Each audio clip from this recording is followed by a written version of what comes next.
Hare Krishna, we are in 2 minute Mahabharata stories. I'm Sunita Sunil with you.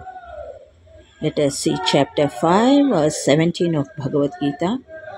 I would like to thank all our subscribers. Please give a like so that you will know which episode you have watched, and kindly see the previous episodes of Mahabharata and Bhagavatam stories also. Let us continue.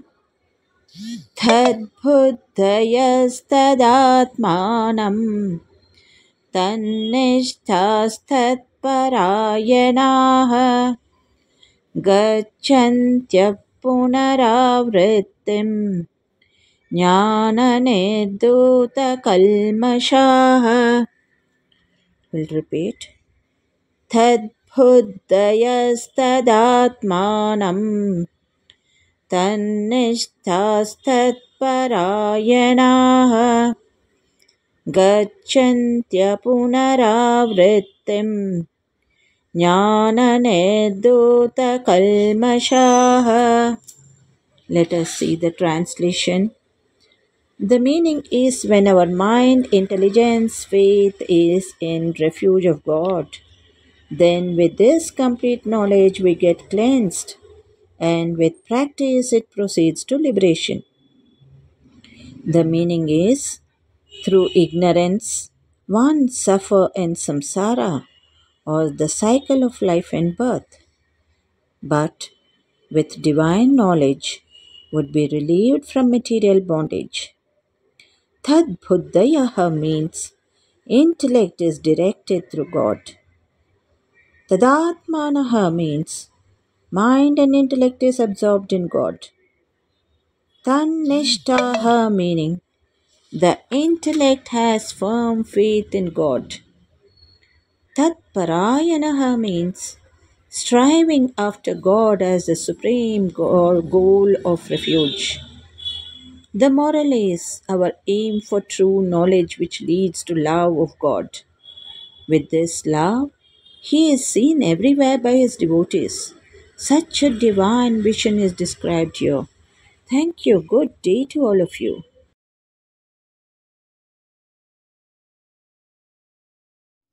ಹರೇ ಶ್ರೀಕೃಷ್ಣ. ಶ್ರೀಮದ್ ಭಗವದ್ಗೀತೆ ಅಧ್ಯಾಯ 5 ಶ್ಲೋಕ 17. ತದ್ಬುದ್ಧಯಸ್ತದಾತ್ಮಾನಃ ತನ್ನಿಷ್ಠಾಸ್ತತ್ಪರಾಯಣಾಃ ಗಚ್ಚನ್ತ್ಯ ಪುನರಾವೃತ್ತಿಂ ಜ್ಞಾನನಿರ್ಧೂತಕಲ್ಮಷಾಃ. ಈ ಶ್ಲೋಕದ ಭಾವಾರ್ಥ: ಪರಮ ದಿವ್ಯ ಸತ್ಯವೂ ಶ್ರೀಕೃಷ್ಣನೇ. ಎಲ್ಲ ವೈದಿಕ ಸಾಹಿತ್ಯವೂ ಇದನ್ನೇ ಹೇಳುತ್ತದೆ. ಭಗವಾನ್ ಅಥವಾ ದೇವೋತ್ತಮ ಪರಮಪುರುಷನು ಪರಮ ಸತ್ಯದ ಅಂತಿಮ ಸಿದ್ಧಾಂತ. ಇದಕ್ಕಿಂತ ಮಿಗಿಲಾದುದು ಏನೂ ಇಲ್ಲ. ಆದುದರಿಂದ ಎಲ್ಲ ರೀತಿಗಳಲ್ಲಿ ಕೃಷ್ಣನು ಪರಮ ಸತ್ಯ. ಯಾರ ಮನಸ್ಸು, ಬುದ್ಧಿ, ಶ್ರದ್ಧೆ ಮತ್ತು ಆಶ್ರಯಗಳು ಯಾವಾಗಲೂ ಕೃಷ್ಣನಲ್ಲಿರುತ್ತವೆಯೋ, ಅಥವಾ ಬೇರೆ ಮಾತುಗಳಲ್ಲಿ ಹೇಳುವುದಾದರೆ ಯಾರು ಸಂಪೂರ್ಣವಾಗಿ ಕೃಷ್ಣ ಪ್ರಜ್ಞೆಯಲ್ಲಿರುವರೋ ಅವರ ಎಲ್ಲ ಸಂದೇಹಗಳು ನಿಶ್ಚಯವಾಗಿಯೂ ಸಂಪೂರ್ಣವಾಗಿ ತೊಡೆದು ಹೋಗುತ್ತವೆ. ಆತನಿಗೆ ಅಧ್ಯಾತ್ಮವನ್ನು ಕುರಿತ ಪ್ರತಿಯೊಂದು ಸಂಗತಿಯೂ ಪರಿಪೂರ್ಣವಾಗಿ ತಿಳಿಯುತ್ತದೆ. ಕೃಷ್ಣ ಪ್ರಜ್ಞೆ ಇರುವ ಮನುಷ್ಯನು ಕೃಷ್ಣನಲ್ಲಿ ದ್ವಂದ್ವ ಇದೆ ಎನ್ನುವುದನ್ನು ಚೆನ್ನಾಗಿ ಅರ್ಥ ಮಾಡಿಕೊಳ್ಳಬಲ್ಲ. ಇಂತಹ ಆಧ್ಯಾತ್ಮಿಕ ಜ್ಞಾನದ ಬಲದಿಂದ ಆತನು ಮುಕ್ತಿ ಮಾರ್ಗದಲ್ಲಿ ದೃಢವಾಗಿ ಮುನ್ನಡೆಯಬಲ್ಲ.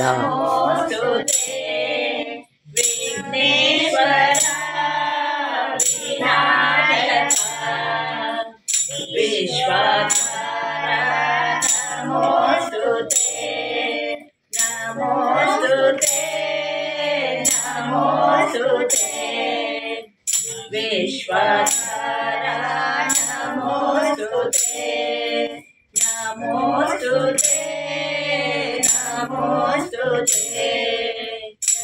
विश्वधारा नमोस्तुते विघ्नेश्वरा विनायका विश्वधारा नमोस्तुते विघ्नेश्वरा विनायका विश्वधारा नमोस्तुते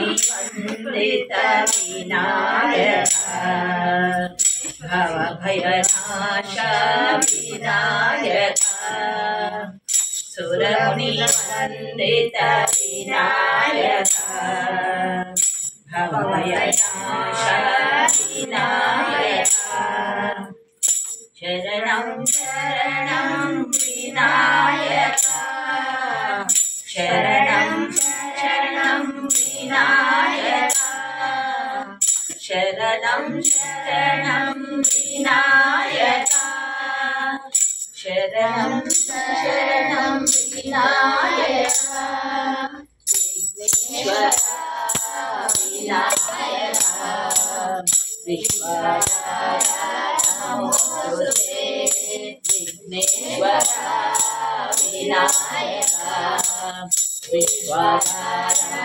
नमोस्तुते नमोस्तुते नमोस्तुते विश्वधारा नमोस्तुते नमोस्तुते नमोस्तुते विश्वधारा नमोस्तुते विघ्नेश्वरा विनायका विश्वधारा नमोस्तुते सुरमुनिवन्दित विनायका भवभयनाश विनायका सुरमुनिवन्दित विनायका भवभयनाश विनायका शरणं शरणं विनायका शरणं शरणं विनायका शरणं शरणं विनायका शरणं शरणं विनायका